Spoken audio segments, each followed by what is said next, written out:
Hey, it's Naftali. Thanks for joining me on the Humans Working Book Marathon. Today we're going to talk about one of my favorite things, deadlines, quotas, and stress. Now, before I talk about this, I don't want you to think that I don't get business, but I do. I understand that in the business world, there are deadlines. Some stuff really does need to be done by a certain time. Quotas can be a very effective tool for, selling and for making money and all that stuff. I get it. I totally get it. But my point here, what I really want to talk about is the stress associated with these things, right? Do you really think that that deadlines or quotas can bring you stress? Do you think that Christmas can make you happy? Do you think that your kid's teddy bear brings them comfort and security? No.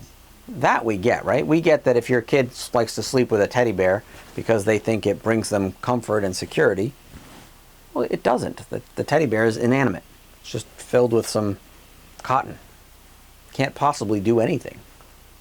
Your child believes, feels, whatever, that it brings them security, therefore it does.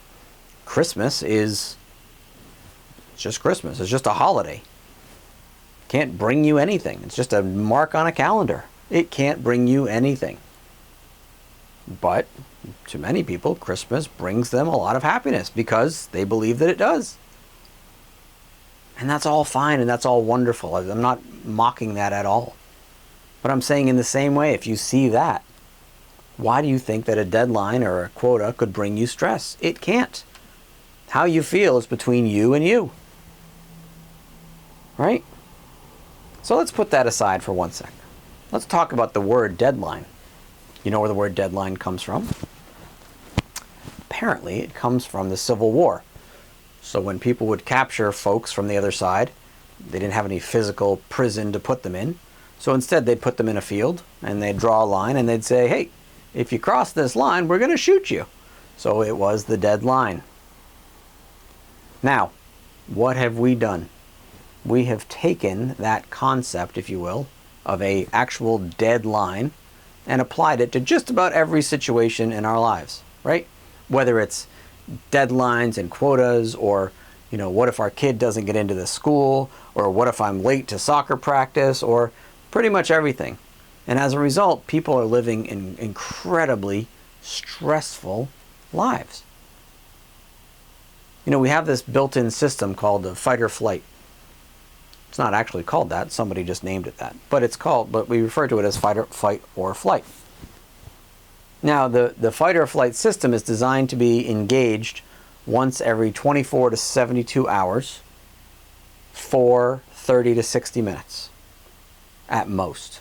That kind of makes sense, right? If you were living thousands of years ago where you had a club and a tiger was coming at you, it would make sense that you had about 30 to 60 minutes to deal with this situation, either run or fight and, beat the crap out of that tiger before your chances were over.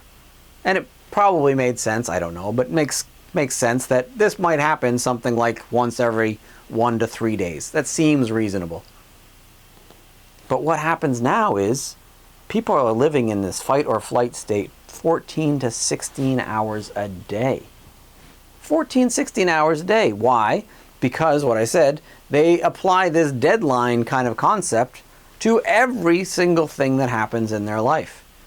Right? Well, what if my kid is late to soccer practice? Then I'm gonna, the whole world, people are gonna be upset at me, and then he's not gonna do this, and then they're gonna kick him off the team, and my head's gonna explode. Yeah, of course. If you think about things like that, of course it's gonna get stressful. But you don't have to.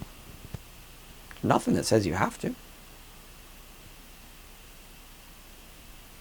Right?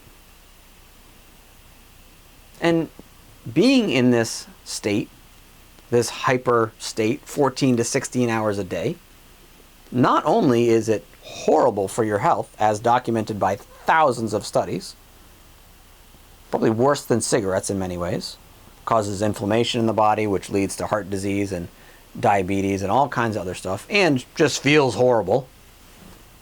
But aside from all that, being in that state is not very conducive to doing good work in a business environment. Right? If a customer sends you a really nasty email, right? You need to be able to respond to that with clarity. Okay, so in this fight or flight state that our body gets in, a few things happen. One of the things is we get tunnel vision, right? Because if a tiger's coming at you, you don't need to be able to see and hear a pretty bird in the tree. It's not going to help you a whole lot in dealing with this tiger situation. You lose small motor control because being able to hold a pencil and draw pretty little pictures, not going to help you a whole lot when there's a tiger coming at you. Right? But in these business situations, somebody sends you a really nasty email, well, that's precisely what you need. You need the ability to zoom out, to have, peripheral vision, sort of metaphorically speaking, a larger world view. If you have this tunnel vision, what's going to happen? And it looks like this email is threatening you somehow. What's going to happen? You're going to write a nasty gram right back, which is not going to help the situation, of course. Right? So you need that broader vision. You need that fine motor control, if you will, right? Which is to say maybe you need to draft an email, then you need to wordsmith it, then maybe you need to show it to somebody else, then maybe you need to tweak it a little bit more, right? All of these sort of like small motor skills, if you will, these like concentration, thinking, clarity skills, right? You need the ability to think outside the box, to think like, okay, how could we make it up to the customer or whatever? You need that ability at that moment. So not only is being in these heightened stress states horrible for your health, horrible for your just overall well-being, feeling of lightness, but it paralyzes us towards getting good work done. Right? If somebody gives you a really, they double your quota, a week before the end of the term, well, feeling like there's a gun in your face is not going to incentivize you or make it any easier for you to meet that quota. You need the ability to sit back, get some clarity, have the ability to have one of those moments like when you're taking a shower and just a new idea hits you. You need that at that moment. You don't need, oh crap, I'm going to die. It's not going to help you think of something, right? So again, no technique here. There's nothing to do other than see that the stress is not coming from the deadline or the quota. It's coming from you. And this is not to say it's your fault, but it's coming from the fact that you're thinking, right? That when somebody gives you a deadline or a quota, you turn it into some massive thing, you paint that on the wall or you project it onto this movie screen, and then you watch this movie as if it's real, it's a documentary, and then you believe it. And that, of course, is stressful. When you play back this movie of you dying or ending up homeless, yeah, that's stressful, but you did that. You don't have to. You don't have to. You can see, you have the ability to see that's all that's happening in any situation is you are believing you're thinking. You don't have to do that. And as you see that as true in any situation, and you can start with something smaller than deadlines, right? You can start with the weather or the guy in front of you who's going too slow in traffic, right? That can't make you stressed out. See that it's only because you think that you got to get somewhere, whatever it is. You're making up some BS, and that's what's making the stress. Start with small stuff. All right.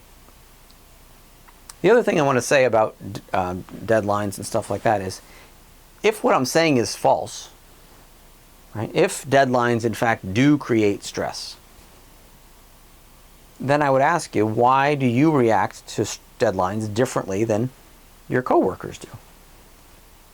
If the stress was built into the deadline, why would everybody not feel the same amount of stress? So if nothing else, just have that be an illustration that it's not built into the deadline. And further, even just for you, why might you feel differently in January than you might in July? And it's not the weather or anything like that. Why might you feel differently in the morning than you might in the afternoon? Or just 5 minutes apart?